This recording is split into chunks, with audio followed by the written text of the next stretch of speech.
പാറുവിന്റെ കൂടെ ഉണ്ടോ? മോനെ പ്രിയ, നീ സൂക്ഷിച്ചോ. നിങ്ങൾക്കുള്ള എന്തോ പണിയുമായിട്ടാ അവര് വരുന്നത്.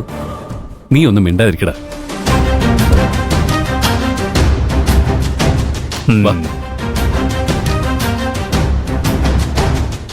Hi babe. Hi. Good morning sir. Good morning. Good morning madam. Good morning. Good morning sir.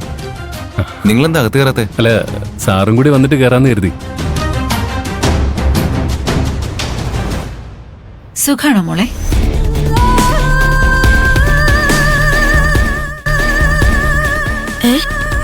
അതെ മാഡം.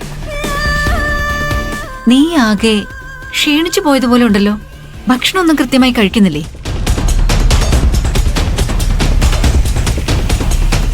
കഴിക്കുന്നുണ്ട് മാഡം.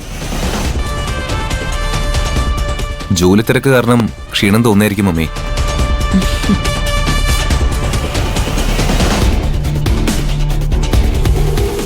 നിന്റെ ജോലി ഭാരമൊക്കെ ഞാൻ നന്നായി കുറയ്ക്കുന്നുണ്ട്. എനിക്ക് മനസ്സിലായില്ല മാഡം. അതൊക്കെ മമ്മി വഴിയെ മനസ്സിലാക്കിപ്പിച്ചെന്നുള്ളൂ.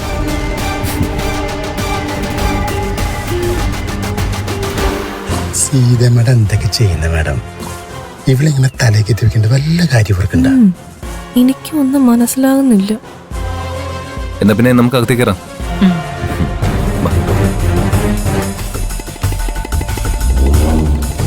മോളെന്താ നോക്കി നിൽക്കുന്നേ? വാ.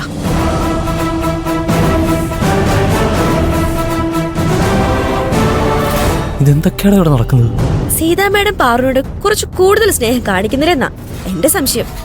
അത് വെറും സംശയമല്ല, അവരെന്തോ പ്ലാൻ ചെയ്തിട്ടാ വന്നിരിക്കുന്നത്. നീ പാറുവിന്റെ മീതെ ഒരു കണ്ണു വെച്ചോ. ഇവരും മുക്തയൊക്കെ ചിരിച്ചുകൊണ്ട് കഴുത്തിറക്കുന്ന ആൾക്കാരാ. എന്തായാലും പാറുവിനെ ഒറ്റയ്ക്ക് വിടണ്ട. നമ്മളിൽ ആരെങ്കിലും ഒരാള് എപ്പോഴും അവളുടെ കൂടെ ഉണ്ടാവണം. ശരി, വാ കേറാം.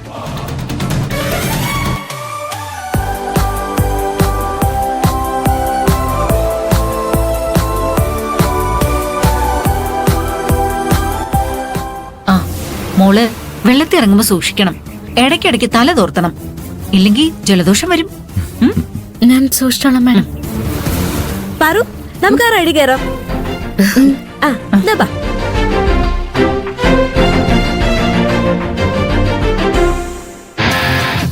കേറ്.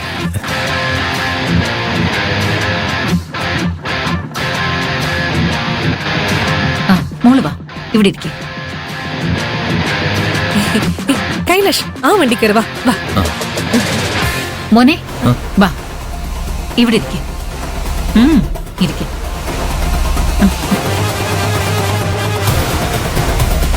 സീറ്റ് ബെൽറ്റ് ഇട്ട് പാർവതി.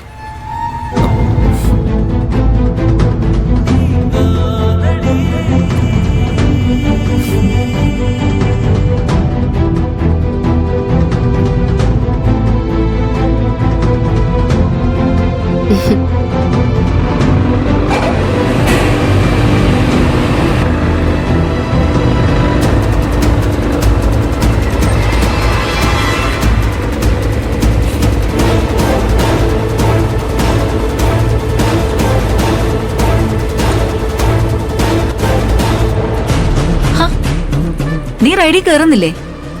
ആന്റി എന്താ ചെയ്യുന്നേ? പാർവതിയെ തലയെ കെട്ടി വെക്കാനാണ് ആന്റിയുടെ പരിപാടി. കൈലാഷ് വാശി പിടിച്ചപ്പോ ആന്റി പാർവതിയെ സ്വീകരിക്കാൻ തീരുമാനിച്ചോ? ഞാൻ ആ ദരിദ്രവാസിയെ സ്വീകരിക്കുന്നു നിനക്ക് തോന്നുന്നുണ്ടോ? ആന്റിയുടെ പെരുമാറ്റം കണ്ട അങ്ങനെ തന്നെയാ തോന്നുന്നേ.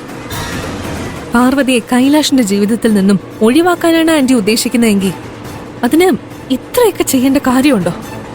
നമ്മൾ പ്രിയനെയും പാർവതിയെയും കുറിച്ച് കണ്ടുപിടിച്ചതൊക്കെ കൈലാഷിനെ അങ്ങ് അറിയിച്ചാ പോരെ? നമ്മൾ പറഞ്ഞാൽ അവൻ വിശ്വസിക്കുമെങ്കിൽ ഇതിന്റെ ഒന്നും ആവശ്യമില്ലായിരുന്നു. പക്ഷേ നിന്റെ കഴിവുകേട് കാരണം കൈലാഷിന് എന്നെയോ നിന്നെയോ വിശ്വാസമില്ല.